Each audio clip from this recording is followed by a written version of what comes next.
senior educator here at the St. Louis Science Center, and I lead the neuroscience component of the Youth Exploring Science program. Today, the teams here will be debating whether people with brain abnormalities are held responsible for crimes they commit. So those in the affirmative team are going to be arguing that these people are not held responsible, while those in the negative team are arguing that they are held responsible. I will be moderating this debate, but first, let's give the teams a warm welcome.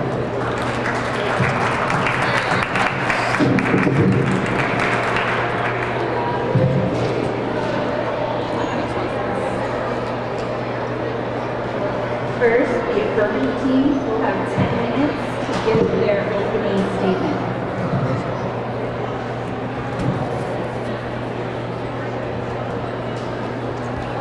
How can someone with a brain abnormality be held accountable for a crime that they've committed? A person who is confused, has problems concentrating, or has memory problems can't possibly be fully aware of what they're doing 24 hours a day, 7 days a week. The brain structure and function. The frontal lobe is located in the front part of your brain, and it is responsible for reasoning, motor skills, and higher level cognition and expressive language. The parietal lobe is responsible for processing sensory information. The temporal lobe is responsible for primary auditory cortex. The occipital lobe is responsible for interpreting visual information. There are many things that can go wrong with the brain. People have this very biased opinion on what people with brain abnormalities can and can't do. And it's because we don't know what an abnormality is. An abnormality is in the brain. It's something that deviates from the normal functions of the brain, a defined behavioral characteristic assigned to those with rare or dysfunctional conditions. The symptoms of brain abnormalities are headaches, migraines, seizures, memory problems, vision problems, changes in normal behavior, lack of muscle control, and so much more. Examples of brain abnormalities are brain tumors, concussions, Alzheimer's, dementia, aneurysms, and mental disorders. What is a mental disorder? A common definition is unusual, distressful, and dysfunctional patterns of thoughts, feelings, or behaviors. An example of that is depression, anxiety, bipolar disorder, schizophrenia, and Alzheimer's. If someone has a mental illness, a brain tumor, or a brain scan that shows an abnormality, it isn't their responsibility if they commit a crime. We have this preconceived notion about the mentally ill and their lifestyles. There's a difference between personality traits and a disability. A personality trait is a combination of characteristics or qualities that form an individual's distinctive characteristics or qualities, while on the other hand, a disability is a physical or mental condition that limits a person's movements, senses, or activities. Alzheimer's disease. Let me give you an example of an altercation with an Alzheimer's patient. Let's say somebody walks into a store, they're going to buy something to drink. They walk in the store, they look around for a while, they grab the drink, and they just leave. So technically, they just stole the drink. But little did we know that this patient was a victim of Alzheimer's. So that person shouldn't be held accountable for that crime because they haven't been treated correctly. They forgot what they were going into the store to get, so it wasn't their fault that they stole it because they didn't know any better. With advances in medical technology, it's easier to detect problems in the brain. A CT scan or a CAT scan is used to define normal and abnormal structures in the body and/or assist in procedures by helping to accurately guide the placement of instruments or treatments. An fMRI scan is a technique for measuring brain activity. The insanity defense is the defense that the accused isn't guilty because a mental illness made them incapable of seeing how their crime was wrong. The defendant has the burden of proving the defense of insanity by clear and convincing evidence. Our first argument is that brain abnormalities affect decision making. The brain is such a vast topic to discuss that there is so much that we don't know about it. Someone with slightly different wiring in a particular region of the brain may be more likely to commit a crime because they could be more impulsive or because they don't care if what they're doing is wrong. There was the case of Brian Dugan, who was a convicted murderer. He murdered and raped a 10-year-old girl, and they sentenced him to death. During the trial, he had no sense of emotion. He didn't show any emotion even while the family was crying behind him. But Dugan had fewer neurons in the region of his brain responsible for empathy, so he didn't feel guilt or know that he was doing something wrong. Some mentally ill criminals commit crimes for reasons that other criminals wouldn't. Our second argument is that people with brain abnormalities are easily manipulated. People with brain abnormalities that affect memory may not remember that something is considered to be wrong or against the law. Our third argument is that the legal system already recognizes people with brain abnormalities and they're not held to the same responsibility, or in some cases, no responsibility at all if they commit the crime. They're called juveniles. Children and teens are treated separately from adults because the frontal lobe of their brain, where judgment, reasoning, and decision-making takes place, isn't fully developed until they're in their 20s. Many definitions would define this as abnormal when fully compared to fully developed adult brains. Why shouldn't other types of abnormalities fall under the same level of responsibility? The purpose of taking into account a mental disorder is so that someone with a mental disorder can be treated to prevent any further crime. So that someone who is severely challenged and functioning and unlikely to change can be put in an environment better for them and those around them. Treatment or justice. People with brain abnormalities generally respond better with treatment rather than with punishment. To hold somebody responsible for a crime is to assume that the individual was capable of choosing to do otherwise. But as mentioned before, people with brain abnormalities have changes in the way that they normally behave. Since all behavior is caused by our brains, wouldn't this mean that all behavior could potentially be excused? The frontal lobe of the brain isn't fully developed until your early 20s, so once it's developed and you have an incident that causes trauma, it completely throws off your normal behavioral patterns. Our arguments today will prove that people with brain abnormalities shouldn't be held responsible for the crimes that they commit. They should be treated. Thank you, affirmative team. Now, the negative team will have 2 minutes to prepare for the cross-examination of the affirmative team. All right, that is time. The negative team will now have 3 minutes to cross-examine the affirmative team.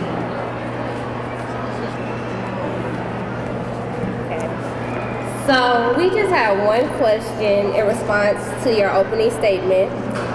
Do all brain abnormalities hinder the person's ability to decipher right from wrong? All right, thank you, negative team. Now the negative team will have 10 minutes to give their opening statement.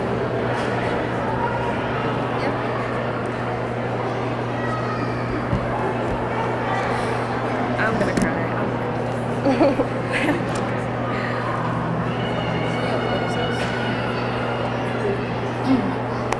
Okay. All right. Good afternoon. We are the negative, and we are arguing that people with brain abnormalities should be held accountable for their crimes. So, I'd like to first pose one question. What is actually considered an abnormality? The affirmative gave one definition, but we would like to give a definition of our own. An abnormality is, an abnormal condition is a condition, state, or quality. It's an irregularity, a deviation from what is considered normal. Based on this definition, a brain abnormality can be anything from schizophrenia to brain tumors to people who have suffered from stroke or aneurysm to people who consciously make the choice to be under the influence of drugs or alcohol, which can also lead to addiction, which is another brain abnormality. One abnormality that the affirmative pointed out is the fact that the brain is technically underdeveloped until the age of 25. And of course, children are treated differently, but they are still held accountable for their crimes. And there are multiple crimes that, there are multiple cases where children are put in juvie, and even their crimes can go into their adulthood. So, the affirmative wants to blame the illness and not the person who chooses to make the crime. If a brain abnormality is the reason the person commits a crime, then statistics for mental illness and crime should be the same, right? but this is clearly not the case. Recent estimates show that 1 in 5 people over the age of 18 form a diagnosable mental disorder in 1 year. 3% of the population lives with 1 or more mental illnesses at a time. And 2 million Americans have schizophrenia disorders, and 300,000 new cases are diagnosed each year. These statistics show that millions of people with brain abnormalities never go on to commit a crime, so a person's mental illness is not to blame. It is blatantly obvious that not everyone with a brain abnormality ends up committing a crime, so the brain abnormality is not an excuse for their crime. They should be held responsible, just like drunk drivers are held responsible, which the affirmative neglected to mention. On to the purse. Right. So, the analysis of crime and its relation to brain abnormalities is dependent not only on the variation of the neurological disorder, however correlates with multiple components pertaining one's independent living conditions. In a study of crimes committed, research proposed that 7.5% of people with serious mental disorders were directly related to symptoms of their mental illness, according to recent research published by the American Psychological Association. The study did not see a pattern with associating crime and mental illness symptoms over time. 2/3 of the offenders who had committed crimes directly related to their mental illness symptoms also committed unrelated crimes for other self-determining factors such as unemployment, homelessness, and substance abuse.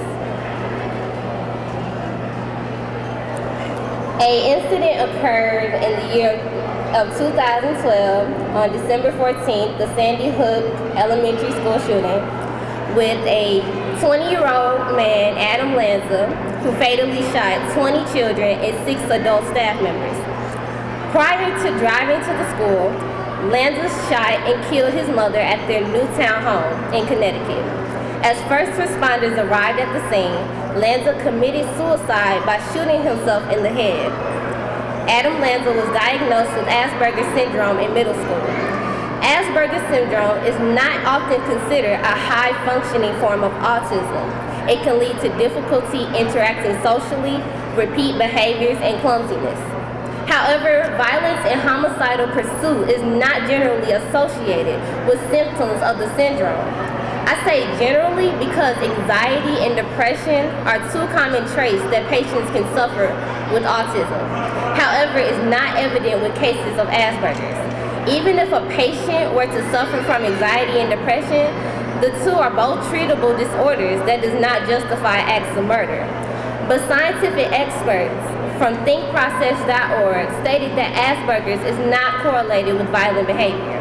In fact, between 92 and 96% of mental patients don't have violent tendencies, and studies show the mentally ill are more likely to be victims of violent crimes themselves than the criminal perpetrators. In fact, histories of substance abuse and other socio-demographic and economic factors are stronger determinants of violent behavior than psychiatric disorders. So the symptoms of Asperger's are not probable reasons of why one should pursue in a public massacre. There were several outside factors that occurred prior to the shooting that could have influenced Adam's motive to harm the public and harm himself. They consist of the following. While he may have been described as gifted, his cognitive abilities may have just been average. His social and emotional challenges increased after 4th grade. Adam had a falling out with his one and only friend months before the shooting. Lanza had a falling out with his father prior to the Sandy Hook Drive shooting. So the probing question, although Adam Lanza was diagnosed with Asperger's syndrome, was the crime committed associated with any of the events that occurred prior to the shooting? In another case, a man, Herbert Weinstein, strangled his wife to death, and then in an effort to make the murder look like a suicide, he threw her body out of the window of their 12th floor apartment. Brain scans subsequently revealed a large cyst in the frontal cortex of his brain, showing that his cognitive abilities were significantly compromised. The scans were used to strike a plea bargain in which Weinstein's sentence was reduced to only 11 years in prison. But it was thought that to suggest that criminals could be excused because their brains made them do it seemed to imply that anyone else brain who isn't functioning properly could be absolved of responsibility. But should judges and juries really be in the business of defining the normal or properly working brain? And since all behavior is caused by our brains, wouldn't this mean all behavior could potentially be excused? Everyone's brain is different. We all have different personalities, skills, memories, and emotions. Number 2 brains are the same. If an abnormality is detected in the brain scans, it's difficult to say if there's a part of their personality or a disorder. Thank you.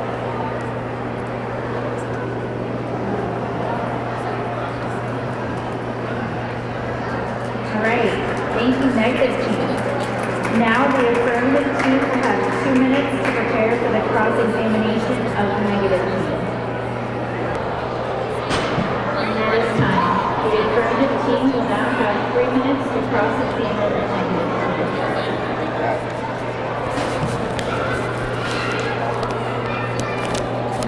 You stated that an abnormality is sometimes not normal, correct?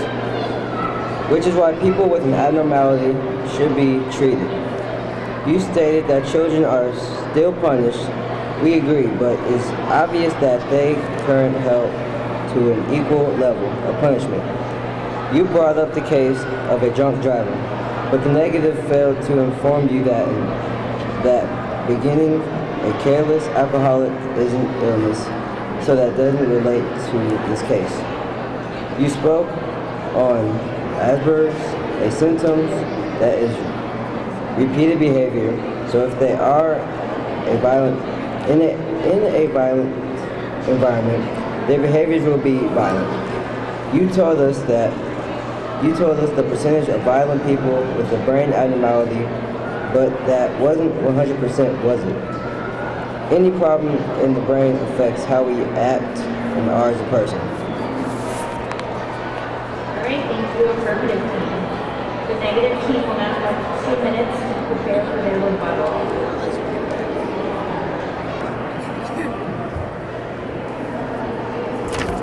The negative team will now have 6 minutes to give their rebuttal and closing statement.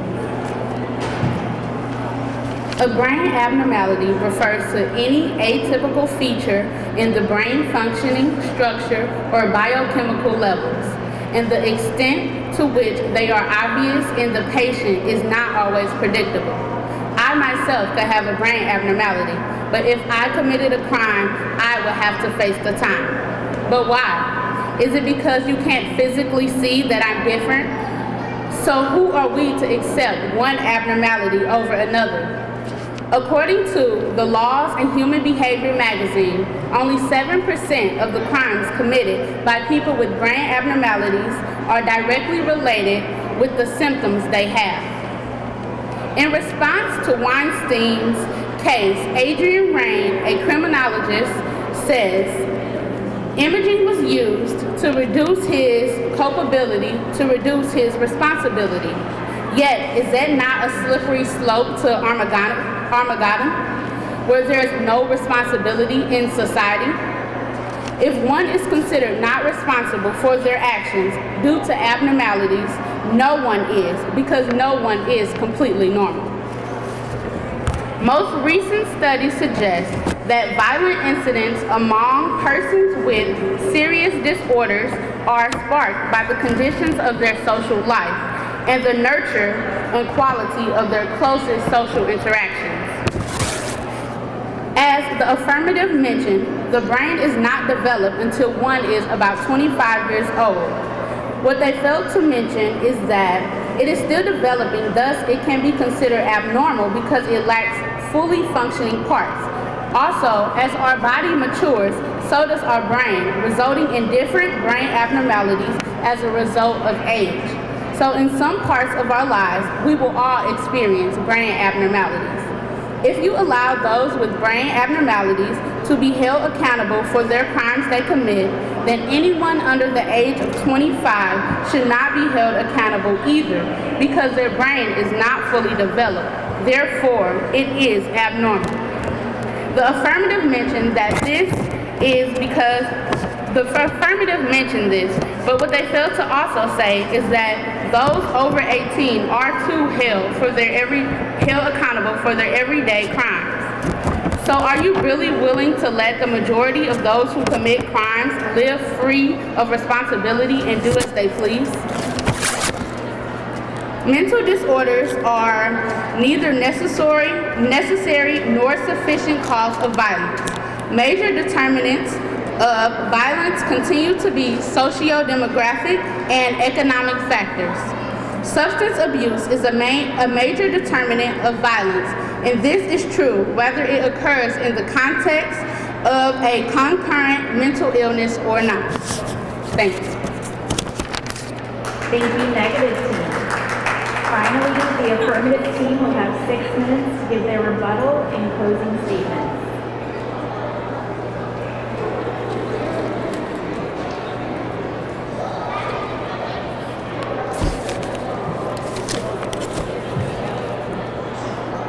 You stated that an abnormality is something that's not normal, right?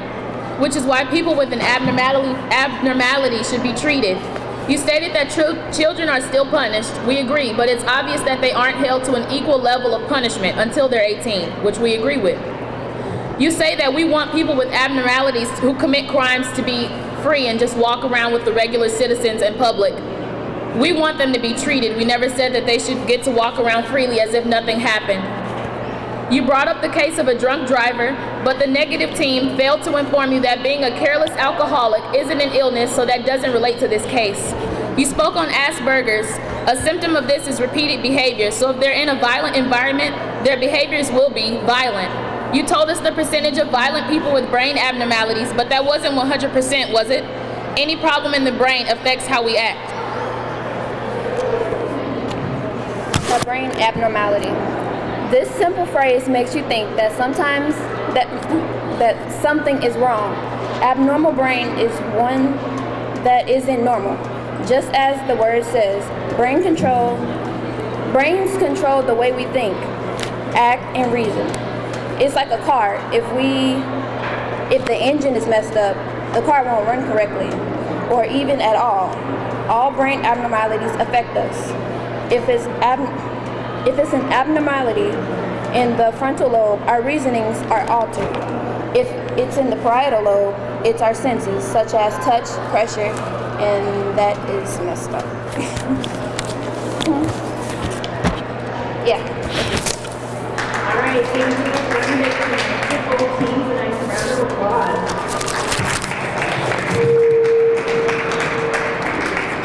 All right, we have a few minutes to take some questions from the audience.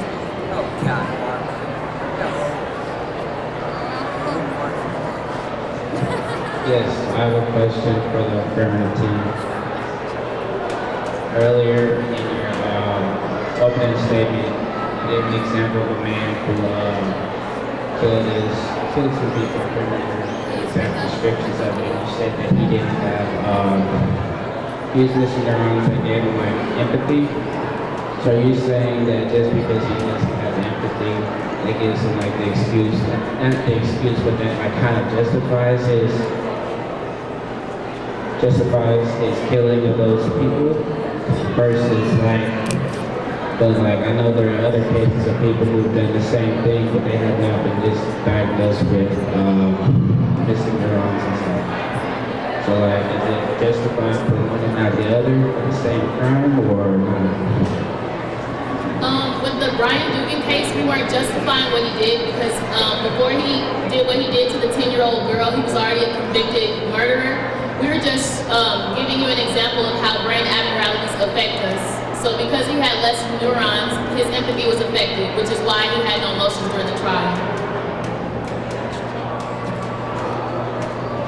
Thank you. Does anyone else have any questions? Oh. Okay, I have a question for the negative team. When you guys said that just because they have a mental illness, mental disability, that like they can't justify their crimes, right? So like, what if like someone were to have like multiple personality disorder? And I've seen cases of people who have that disease where like some of the personalities can get very violent, and like some of their cases, some of the personalities can be peaceful as no one. So like, are you saying that like if they were to go out and kill somebody and say it's a mental illness, are you saying that it's not justified, or you know, is it?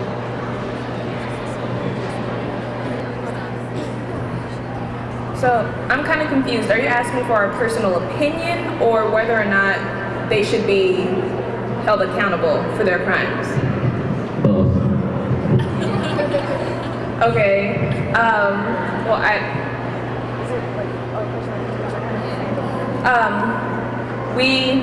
We did the negative. We argued that they should be held accountable, but our personal opinions, separate from this debate, is obviously not every case is the same. I think in a schizophrenia case, like what you just described, it really determines on the person, the personality, and the crime. You know, it's really iffy when it comes to things like that. Are there any other questions? Hello. For the negative side, do you think treatment should be concurrent with punishment? Should they be held accountable? So, wait, treatment yes. So, yeah. Treatment with the punishment. I think that would be good. Yeah. All right, I think we have another question.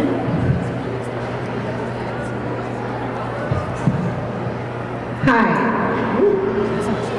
My name is Sable Campbell, and I don't have a question. I'd just like to congratulate you students on what a fantastic job that you're doing.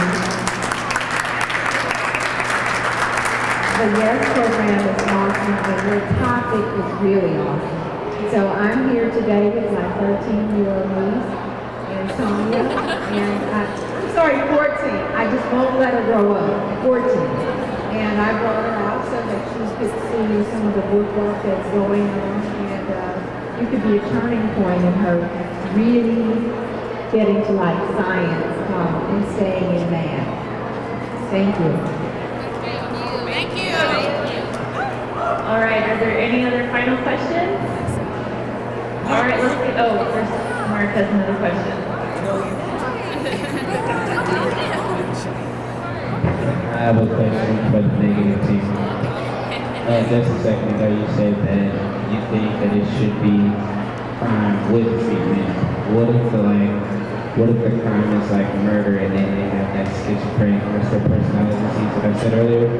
So do you think that there should be treatment with that and the punishment, or do you think it should be just treatment?